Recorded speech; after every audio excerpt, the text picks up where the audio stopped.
know what that meant for you in terms of your performances in these roles and also off screen as you guys got to bond over the years. It was amazing.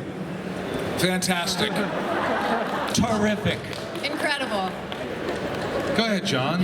In a nutshell. Well, I will say this, that the Luthor family, especially Dad, definitely came out of the gates really strong. And when John started playing Lionel, I remember the writers and the creators being like, oh, wait a second.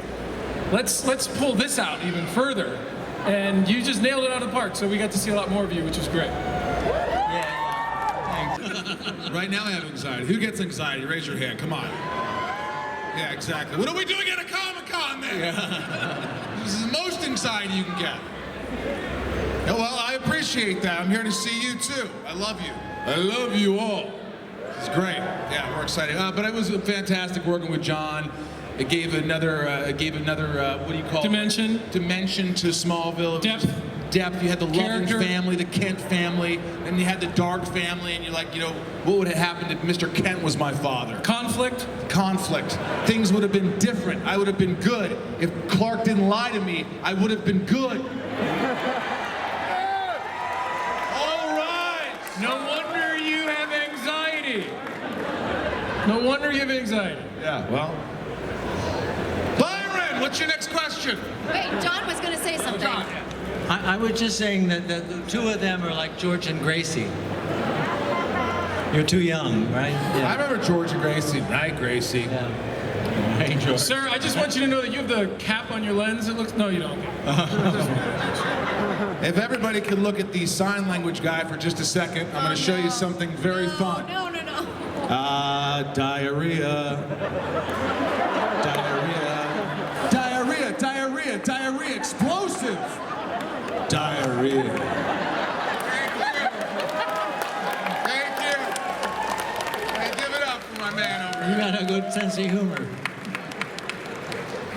So, from a craft perspective, we've all seen productions, whether they're independent to big budget things, where an actor just doesn't grab the character.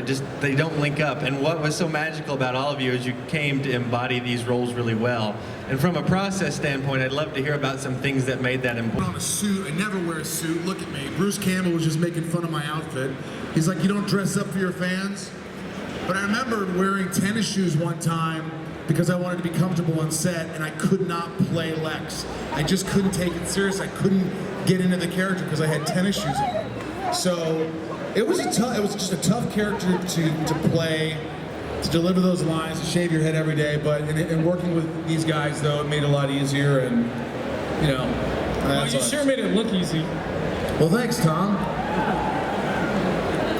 You sort of became Lex around. And I used to get really mad at him because he was effing around on the set and stuff. But finally, I realized that he was doing that on purpose because that was what Lex did to Daddy. So I realized his genius. See? I was trying to annoy you. And it worked. And it worked. Yeah. It did. That's why it was real. Yeah, you were a great teacher, though. Do you remember the one time we're doing a scene in the mansion, and I throw books off the shelf, but I can't get my lines out. I'm like, shit. There are children here. Shite.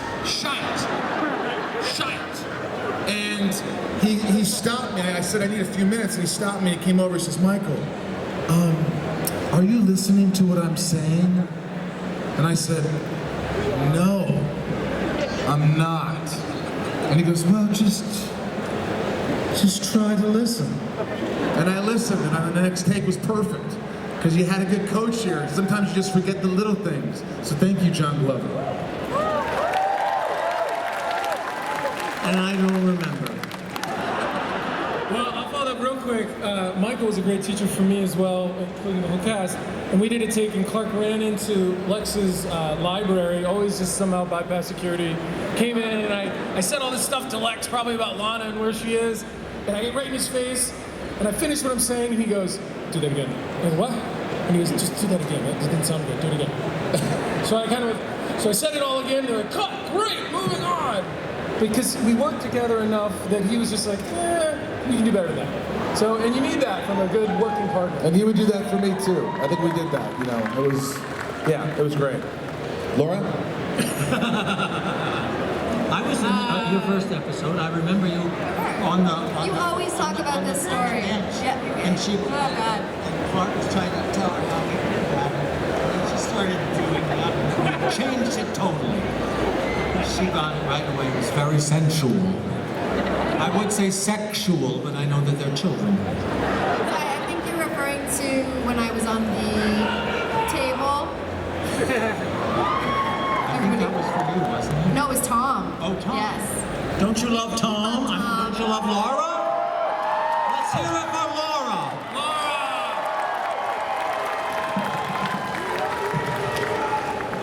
What? Did you just say I love your children? What? Oh, you love Tom's children? Oh, cool. So Laura, this next question is for you. You're coming onto a show that is very popular, but you also have, it's a 20-plus episode season, so you're literally jumping into a marathon. What helped you find your rhythm on the show? And what is one thing looking back on that season of your introduction that you really are proud of? So Tom just said 22. Was it 22? 22. So I joined season 7. It was already a huge show. I was already a fan. I was terrified. I was convinced I was going to get fired. So I did everything. Wait, what? Michael was very nice to me. My first time there, but it was terrifying joining a cast that had been together for so long, and I felt like the new kid in school, and like who was gonna like me, who was gonna hang out with me. But everyone was lovely, and it took me a while to kind of get into the flow of Kara Kent, and I wanted to make the fans happy. It was the first time they were seeing that character on TV. She had only been in the movie in 1984, so there was a lot of pressure, like it was for everybody, but yeah. It took me a while to relax into it. But I didn't get fired, guys! Tom had a bigger chest than I did, but I worked very hard. Yes, you did. You still got a little bit of roll around the middle there. I do. I got to where I'm almost 50. It happens. I'm 77. Wow, you look good. You look good for 77. Yeah, thank you, Michael. Yeah. I mean, you look damn good. I wish we could say the same about you, Michael. Oh, smart ass. There's some really interesting challenges to your characters in general, but I want to highlight. And I Tom, wooed. No, did you really. Didn't I he kill my didn't mother? know I think that. he killed her. Or had her killed or something. You know, Your grandparents were killed by John. You killed your parents, John, for rent money. when I got killed, so how could I have killed him if I'm already dead? When you were younger and more. Did I have a twin brother or something? When you were younger, you killed her. That's an easy way out. Easy way out. You know, Laura started on season 7. I think they killed me on season 7. And you know how I found out? By a driver. Yeah. Yeah, hey, you know, John, looks like you're gonna die tonight. Yeah. The producers didn't tell you in advance? No. They found out that they do these drives where they go look at locations and everything, and they were talking about it in front of, because the guy was driving, and they were talking about me being killed. And so the driver just comes and said, "What do you feel about that, John?" So I didn't know. He just let you out. All right, here it is, big apartment building. I knew I was dead, but that made me work even harder. We really did have such a great crew. Our first, our #1 A camera operator, JD, he was so awesome. I did the scene with Kristen where Clark and Lana break up, and it was like the second take, and they said cut, and we kind of, okay, we regroup, and I look over, and the camera operator's like, JD, you alright? He goes, you guys are breaking up. And I'm like, you don't read the scripts? Which is a stupid idea. Why was a camera operator have to read the script? He goes, no, but I mean, are you gonna get back together? And I was like, I don't know. But he had to compose himself. He was such a beautiful man. He was. I love JD. He's still alive. I mean, but, Yeah. So Tom, you really got a lot of praise, and deservedly so, when you portrayed Lionel in Transference. Can you talk about picking up those little ticks on the tape and what you wanted to bring to that episode? well, it was fun because, Clark doesn't do much. He kind of stands there a lot of the time. There's not a lot of mannerisms or things he does. You But John, don't need to do anything. and John is so fluid and he's so interesting and there's movements, and I kind of realized that if I could capture 2 or 3 things that he does, that when we switch bodies, I could establish those things right away so that the audience goes, oh, I recognize that. Plus, there's like such a confidence and elegance that he has. I had to really dig deep for that. But it was my favorite episode because I got to do so much. It was so interesting. And I, on the other hand, because I started seeing these little things that I did that he was doing, and I thought, oh my God, he knows how to play me. And Tom, because of just who he is and what he looks like and everything, didn't really have to do anything for everybody to look at him all the time. So I don't have that going for me. So I had no mannerisms. And Story about somebody breaking into your car around that time, like with the character. Yeah. That was a great time. Yeah. Somebody, I had a van and I was across my apartment building. I wake up to the alarm going off, and it's season 3, so I'm going crazy. My character's going crazy. It's just intense, and my alarm goes off at 5:30 in the morning, and I run out there with this. What do you call it? You hang laundry on, like a clothes hanger, like a big wooden beam. And I went out there, and this guy was in my effing van. He was broke in my van. I was like, get out of my van! I'm gonna kill you! And I was swinging this thing, and my buddy was with me because he was crashing there with his girlfriend.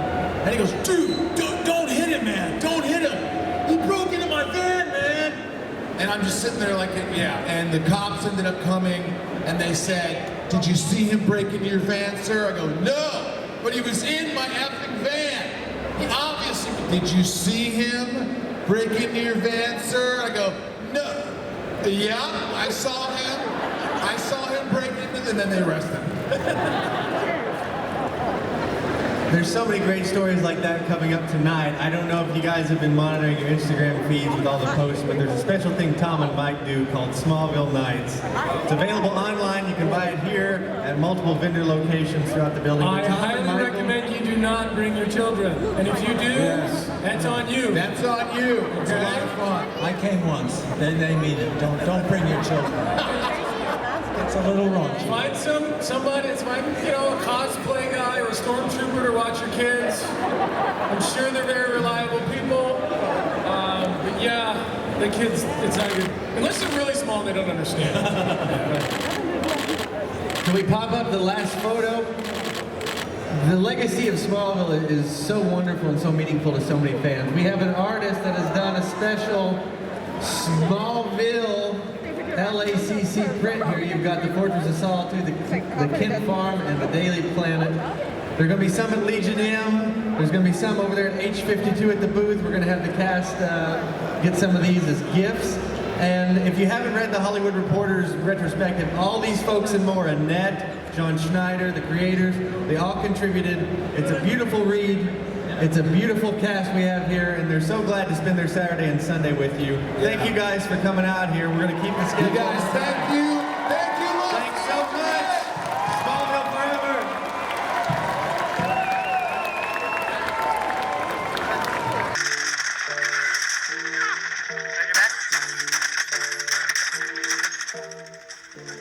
Take it back.